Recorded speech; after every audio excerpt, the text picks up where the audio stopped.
Hello and welcome back to Skypothesis, where we work to keep the magic of Skyrim alive by sharing the character builds that have provided us the most immersive and engaging experience. We've taken inspiration from all across the world of fantasy to create these characters, and we can't wait to dive into our final build for Season 4, the Arcane Beastmaster. This Wood Elf seeks to understand every creature, both magical and physical. He has tamed and trained the mightiest beasts of Tamriel, and now has his sights set on the creatures of Oblivion and the return of the most fascinating beasts of all, the dragons. To catch them is his real test, but to train them is his cause. So without further ado, let's jump into the story of the Arcane Beastmaster. Many decades ago, a young Bosmer couple immigrated from Valenwood to Breville to escape the Aldmeri Dominion's growing influence. Though foreigners, they worked hard and became successful and respected stable owners. They were wealthy enough to afford a yearly vacation to the Imperial City for the arena matches. Their young son looked forward to these occasions with intense anticipation. He began counting the days months in advance and listened intently to the stories of passing travelers. Though he had little interest in following the fame and accolades of each year's champion, he longed to see the exotic beasts the contestants proved their mettle against. He dreamed of one day conquering and taming the wildest beasts of Tamriel. Bears, ogres, trolls, minotaurs, nothing was too much for him. He believed that all beasts from Oblivion or Mundus could be tamed when properly understood. When he grew up, the Beastmaster made a career of tracking creatures. He collected bounties, sold his captures to the arena, and sometimes traveled far to add an exotic specimen to the menageries of wealthy nobles. He was contracted by the Count of Bruma to drive away a horde of frost trolls encroaching too far down the mountains, driven south by increased Imperial military activity. While tracking the trolls, he stumbled into a Stormcloak camp, just in time to be ambushed. All fear of an untimely execution fled his mind when fate brought him face to face with the most magnificent creature imaginable, a dragon. In that moment, he knew his destiny was to conquer the beasts of legend. The Arcane Beastmaster begins his journey in Skyrim with dragons on his mind. Everything he's ever tamed or captured paled in comparison to the magnificence of what he witnessed at Helgen. He had to know more, so he was excited at the prospect of getting involved in Farengar's research. Even more thrilling and bewildering is his discovery that he is Dragonborn. His roleplay is driven by his interest in Tamriel's beasts. By the time his journey in Skyrim begins, we roleplay he has already spent nearly a decade as a successful tracker. He has begun to get bored of Mundus's beasts and seeks to understand the mysterious beings who live in Oblivion. He will go to the College of Winterhold and spend hours in the Arcanium seeking out any books on beasts and magical summons. Atronachs are the first to master, but the quests of Skyrim are filled with all manner of unique summons. We will be role-playing a broad overarching quest for him, and that is to obtain every single non-humanoid or necromantic summon in the game. With this in mind, he becomes Tamriel's ultimate Pokemon trainer. We include a complete list in the spells section of the video, which we'll get to later on. Skyrim's gameplay and quests are built around three major archetypes: warrior, thief, and mage. While the Arcane Beastmaster looks the part of a warrior, he is absolutely firmly in the mage camp. He will conquer Skyrim's dungeons and root out the buried secrets for the sake of scholarship. He is a true neutral character who cares little for the affairs of Skyrim's people. His motivation is to understand beasts, both on academic and practical levels. He doesn't tame and kill with noble intentions. He will use his army of arcane beasts for knowledge and power. For questlines, we chose to begin the main quest and College of Winterhold in tandem. His motivations drive him to use the blades to gain understanding of his dragon blood, and the college to train him on conjuration skills. Both Dawnguard and Dragonborn DLCs have important opportunities for him, and because he is always on the lookout for hidden knowledge, he will accept many various side quests, including a scroll for Anska, From the Ashes, Unearthed, and acquiring the Dragon Priest Mask Konarek. For maximum epicness, it's best not to complete any major questline until you have all of your summons ready. Speaking of summons, this character is built to be a party leader. and will benefit from having both a companion and a pet. We chose to use Jazargo for the follower. He is a fellow scholar from the college, has a high health pool, and has no level cap, so he will continue to level with you throughout the game. Make sure to give him enchanted gear and conjuration staffs, since his Atronachs will not count against your summon limit.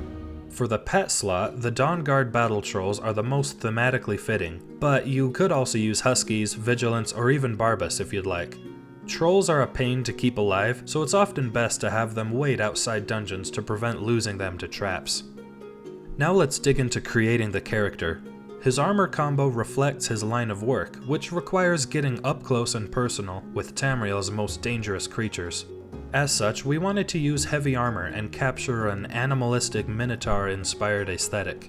He will wear a Bone Mold shield, enchanted with Resist Magic and Fortify Block, Bone Mold Pauldron armor, enchanted with Fortify Health and Fortify Conjuration, Iron Boots with Resist Frost and Fortify Carry Weight, Iron Gauntlets with Fortify Block and Fortify Magicka, and an Ancient Nord helmet with Fortify Conjuration and Fortify Magicka.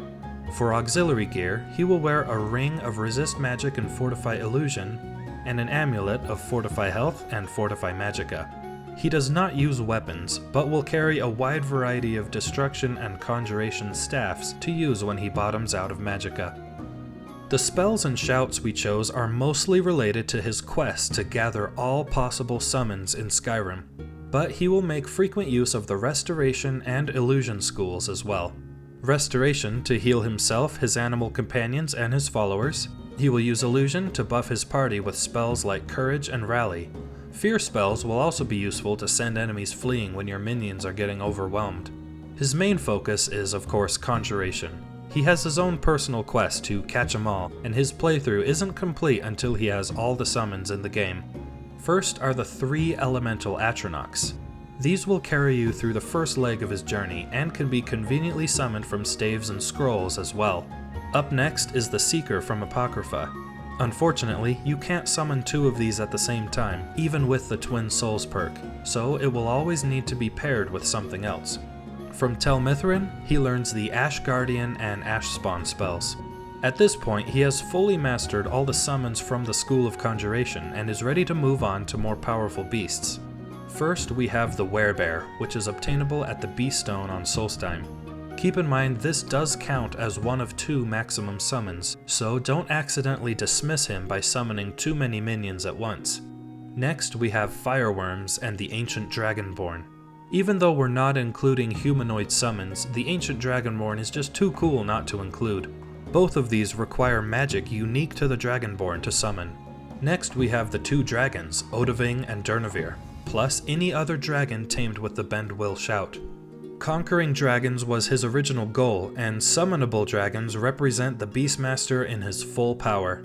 However, there is one more beast to conquer. In the frozen reaches of Solstheim is the legendary frost giant Karstag. This will be the absolute test of his skills and will require some serious preparation, but it's totally worth it for the roleplay. You will need a massive amount of potions, spell scrolls, staffs, and powerful enchantments to face him. Don't feel bad bumping the difficulty down to novice. Karstag is meant to challenge the toughest builds, but we want to defeat him for the roleplay. When facing some of the most powerful threats Skyrim and even Tamriel has ever seen, the Beastmaster needs to be prepared in his way. Now let's move on to stats and perk spread. We chose to level him with a ratio of about 1 magicka to 3 health. He will play the role of tank in his party, so it's important to have a big pool of health. For the standing stone, we are using the Atronach. This stone really gets used way too much, but it's thematically and functionally fitting for this character. Finally, we are playing as a Wood Elf for the roleplay, disease and poison resistance, and the awesome racial ability Command Animal. By the time you hit level 40, you will want the following perks. In Conjuration, take the Novice through Expert perks, Dual Casting, both perks in Summoner, Atromancy, Elemental Potency, and Twin Souls. In Illusion, take the Novice through Expert perks, Hypnotic Gaze, Aspect of Terror, Animage, Kindred Mage, and Illusion Dual Casting. We are only using the Illusion tree for the Courage and Fear type spells, but these perks will help against higher level enemies. In enchanting, take all 5 in Enchanter and head up the middle of the tree to get the perk Extra Effect. Since we are self-casting Soul Trap, the perk Soul Squeezer will help get the most out of your soul gems. In Block, take all 5 perks in Shield Wall, Deflect Arrows, and Elemental Protection. In Restoration, take the Novice through Adept perks, and the perk Regeneration. If you plan to play past level 40, you could always add more perks to this skill tree and start perking the Heavy Armor tree as well. Keep in mind we chose level 40 as a checkpoint instead of an exhaustive list. Alright, now let's move on to our favorite part of every build, the special moves. Combining skills into unique special moves allows characters to really come to life, and it allows you to get creative with what the game has given us. The Arcane Beastmaster's first special move is called Fetch. Use this move to unleash your spectral hounds on fleeing enemies. Next is Rallying Call, which is performed by first summoning a Seeker, then Storm Atronach, and finally an Ash Guardian. This is the Arcane Beastmaster's standard combination of summons to reach maximum strength without tapping into his greater powers. It takes advantage of the fact that Ash Guardians don't count against your maximum summons. Remember to summon the Seeker first, as you can only have one. When combined with your pet battle troll, J'zargo, and any summons he will use with a staff, you can have 7 members in your party. Up next is Burning Leviathans, which is the combination of Dragon Aspect, Equilibrium, and Dragonborn Flame enhanced Fire Breath Worms. This move summons a field of magical dragon-like creatures. While taking the form of Dragon Aspect, use Equilibrium to manually reach half health and trigger the Ancient Dragonborn. Then, kill as many enemies as you can with your fully upgraded Fire Breath Shout to summon the Fireworms. Remember to meditate on Yol with Parthenax to reach maximum power. His final special move is called Rain of Fire, which is the combination of Bend Will, Secret of Arcana, and Fireball. First, use Bend Will on a dragon, then right before mounting up, use Secret of Arcana, which grants 30 seconds of unlimited spellcasting. With this move, the Beastmaster can rain down fire on the battlefield with a barrage of limitless fireballs. This is an endgame combo, and a fitting send-off to reaching maximum power as the Dragonborn. And with those special moves completed, we are ready to wrap up the Arcane Beastmaster. We set out to make Tamriel's ultimate Pokemon trainer, and we hope you have as much fun conquering the beasts of Skyrim as we did. It's hard to believe we're already at the end of Season 4. This channel began as a digital library for our favorite characters we've made over the years, but it's quickly become something much more. We plan to continue making content for Skyrim, adding Fallout, and possibly more RPGs in the future.